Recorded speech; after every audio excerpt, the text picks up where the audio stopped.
বাংলাদেশের ৬৪,০০০ গ্রাম বাংলা বলি না আমরা, ৬৪,০০০ গ্রাম বাংলায় একাধিক সুদী এনজিও আছে, সবাই সুদী কারবার করতেছে। আমাদের মা বোনরা ওখানে সমিতিতে নাম লেখাচ্ছে, আমরাও নাম লিখাইছি অনেকে। কিস্তি শোধ করতে হচ্ছে, জমি বন্ধক রাখো, বাছুর বন্ধক রাখো, গরু বন্ধক রাখো। শেষমেশ ধনীরা ধনী হচ্ছে, গরিবরা গরিব হচ্ছে। কারণ আল্লাহ পাক এই কিতাবের মধ্যেই বলেছেন, সূরা বাকারার শেষের দিকে আছে যে ইয়া আইয়ুহাল্লাযীনা আমানু, হে মুমিনগণ, ইত্তাকুল্লাহ, আল্লাহকে ভয় করো, ওয়া যারু মা বাকিয়া মিনার রিবা, সুদ ছেড়ে দাও, ইন কুনতুম মুমিনিন, যদি মুমিন হয়ে থাকো, ওয়া ইল্লাম তাফআলু, সুদ যদি না ছাড়ো, ফাআযানু বিহারবিন মিনাল্লাহি ওয়া রাসূলিহি, আল্লাহ এবং তার রাসূলের সাথে যুদ্ধের ঘোষণা শুনে নাও। আয়াত বুঝলেন? আয়াতটা কি বুঝলেন? আল্লাহ পাক বলছেন যারা সুদ খায় বা সুদ না ছাড়ে এরা আল্লাহ এবং তার রাসূল মুহাম্মদ সাল্লাল্লাহু আলাইহি ওয়াসাল্লামের বিরুদ্ধে অস্ত্র নিয়ে দাঁড়ায় আছে। তো আপনার আমার কল্যাণ হবে না ভাই দুনিয়ায়?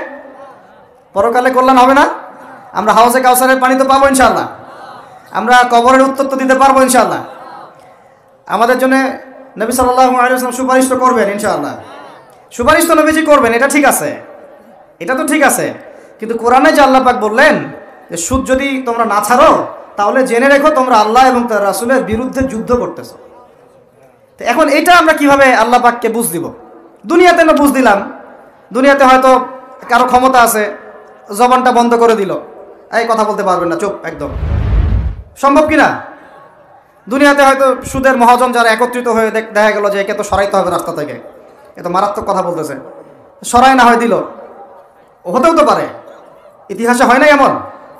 তারপরে কারো হয়তো দুনিয়াবি স্বার্থ আছে, বুঝাচ্ছে আমার বউ আছে, বাচ্চা আছে, চাকরি বাকরি কেমনে ছাড়ি ইত্যাদি।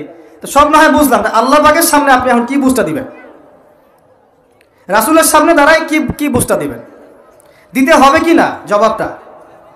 আজ হোক আর কাল হোক দিতে হবে কি না? পরকালে যেতে হবে তো নাকি?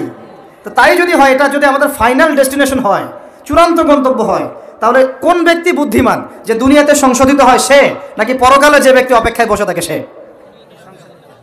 এখন এই সংশোধনের দিকে যদি আমরা দাওয়াত দিই, আমরা কি মৌলবাদী হয়ে যাব? সমাজের শত্রু হয়ে যাব? দেশ ও জাতির শত্রু হয়ে যাব? সুদী কারবার ছাড়া অর্থনৈতিক বিষয় কি চালানো সম্ভব না?